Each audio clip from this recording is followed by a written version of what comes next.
Cookery சேனலை பார்த்து யார் வேணாலும் சமையல் பண்ணலாம். ஆனா சுவையான சமையல் பண்றது எப்படி?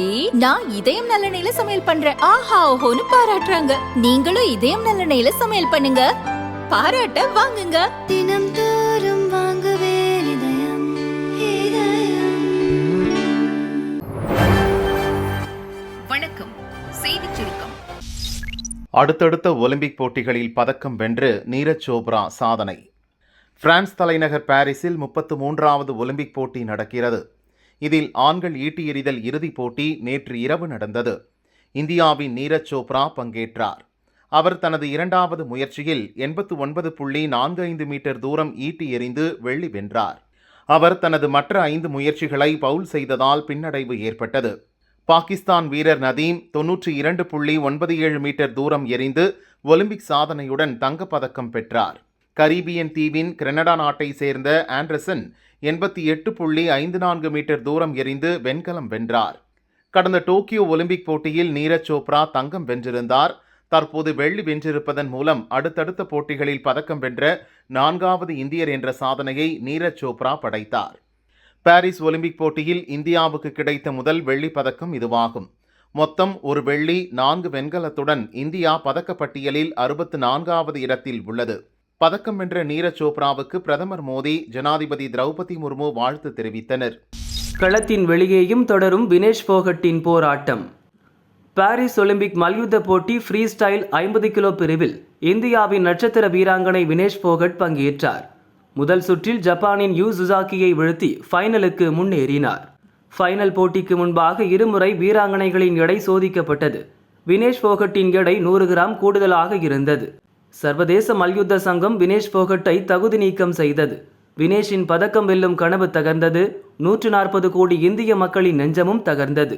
இந்நிலையில் தன்னை தகுதி நீக்கம் செய்ததை எதிர்த்து கோர்ட் ஆர்பிட்ரேஷன் ஆஃப் ஸ்போர்ட்ஸ் எனப்படும் சர்வதேச விளையாட்டு தீர்ப்பாயத்தில் வினேஷ் போகட் மேல்முறையீடு செய்துள்ளார். அதன் தீர்ப்பு இன்று காலை அல்லது மதியம் வெளியாகும் என்று கூறப்படுகிறது. இதில் தனக்கு வெள்ளி பதக்கம் வழங்க உத்தரவிட வேண்டும் என வினேஷ் போகட் கோரிக்கை விடுத்துள்ளார். இந்திய ஹாக்கி வீரர்களுக்கு கொட்டும் பணமழை. பாரிஸ் ஒலிம்பிக் ஆண்கள் ஹாக்கி போட்டி அரையிறுதியில் தோல்வியடைந்த இந்தியாவும் ஸ்பெயினும் வெண்கல பதக்கத்துக்கான ஆட்டத்தில் மோதின. இதில் இந்திய அணி ஸ்பெயினை 2-1 என்ற புள்ளி கணக்கில் வீழ்த்தி வெற்றி பெற்றது. தொடர்ந்து 2வது முறையாக இந்திய ஹாக்கி அணி பதக்கம் வென்று சாதனை படைத்தது. வெண்கல பதக்கம் வென்ற இந்திய ஆண்கள் ஹாக்கி அணிக்கு பிரதமர் மோடி, ஜனாதிபதி திரௌபதி முர்மு, எதிர்க்கட்சித் தலைவர் ராகுல் காந்தி உள்ளிட்டோர் வாழ்த்து தெரிவித்தனர். மேலும் பாரிஸ் ஒலிம்பிக்கில் வெண்கல பதக்கம் வென்ற பஞ்சாபை சேர்ந்த ஹாக்கி வீரர்களுக்கு தலா 1 கோடி ரூபாய் வழங்கப்படும் என பஞ்சாப் முதல்வர் பகவந்த் மான் அறிவித்துள்ளார். இந்திய ஹாக்கி சம்மேளனம் வீரர்களுக்கு தலா 15 லட்சம் ரூபாய் வழங்கப்படும் என அறிவித்துள்ளது. அணியின் உதவியாளர்களுக்கு தலா 7.5 லட்சம் ரூபாய் வழங்கப்படும் எனவும் தெரிவித்துள்ளது. இயல்பு நிலைக்கு திரும்பும் வயநாடு. கேரளாவின் வயநாட்டில் கனமழை கொட்டியதில் 30ஆம் தேதி பயங்கர நிலச்சரிவு ஏற்பட்டது.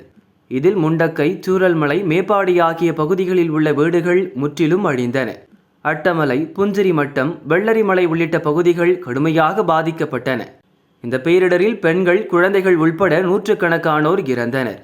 பாதிக்கப்பட்ட பகுதியில் மீட்பு பணியிலும் மாயமானவர்களை தேடும் பணியிலும் இராணுவத்தினர் இரவு பகலாக ஈடுபட்டனர். இதற்கிடையே மீட்பு பணிகள் இறுதிக்கட்டத்தை எட்டியுள்ளது. இராணுவ படையின் ஒரு குழுவினர் வயநாட்டிலிருந்து புறப்பட்டனர். அவர்களை பொதுப்பணித்துறை அமைச்சர் முகமது ரியாஸ் வழியனுப்பி வைத்தார். மீட்பு பணிக்கு வந்த இராணுவ வீரர்கள் தங்கள் கடமையை முழு அர்ப்பணிப்புடன் செய்தனர்.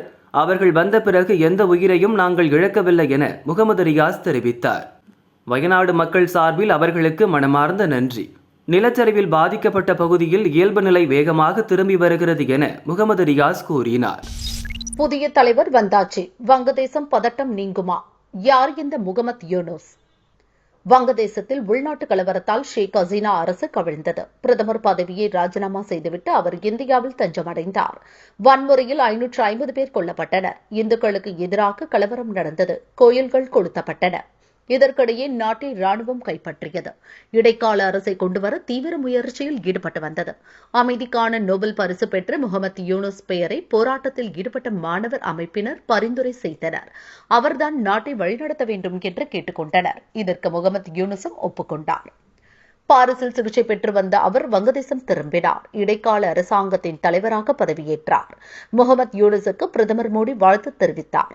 புதிய பொறுப்பை ஏற்று இருப்பதற்கு வாழ்த்துக்கள். வங்கதேசத்தில் இந்துக்கள் மற்றும் சிறுபான்மையினருக்கான பாதுகாப்பு விரைவில் உறுதி செய்யப்படும் என்று நம்புகிறேன். இரு நாட்டு மக்களின் பாதுகாப்பு, அமைதி, மேம்பாட்டிற்காக வங்கதேசத்துடன் இணைந்து பணியாற்றுவதில் இந்தியா உறுதியாக உள்ளது என்று மோடி கூறினார். முகமது யூனுஸுக்கு இப்போது 84 வயதாகிறது. அவர் ஒரு பொருளாதார வல்லுநரும் கூட. அடுத்து தேர்தல் நடத்தி புதிய அரசை கொண்டுவரும் நடவடிக்கைகளை ஒருங்கிணைத்து இடைக்கால அரசின் தலைவராக முகமது யூனுஸ் செயல்படுவார். தமிழ் புதல்வன் திட்டம் அறிமுகம் செய்கிறார் ஸ்டாலின்.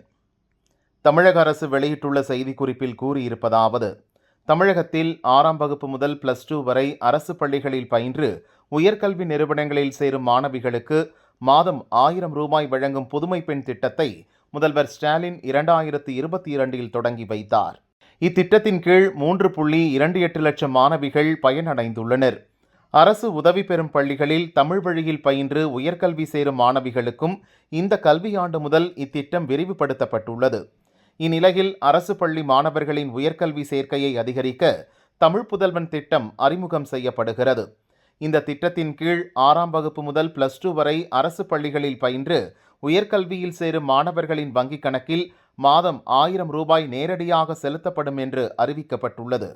இத்திட்டத்தை கோவை அரசு கலைக்கல்லூரியில் முதல்வர் ஸ்டாலின் இன்று தொடங்கி வைக்கிறார்.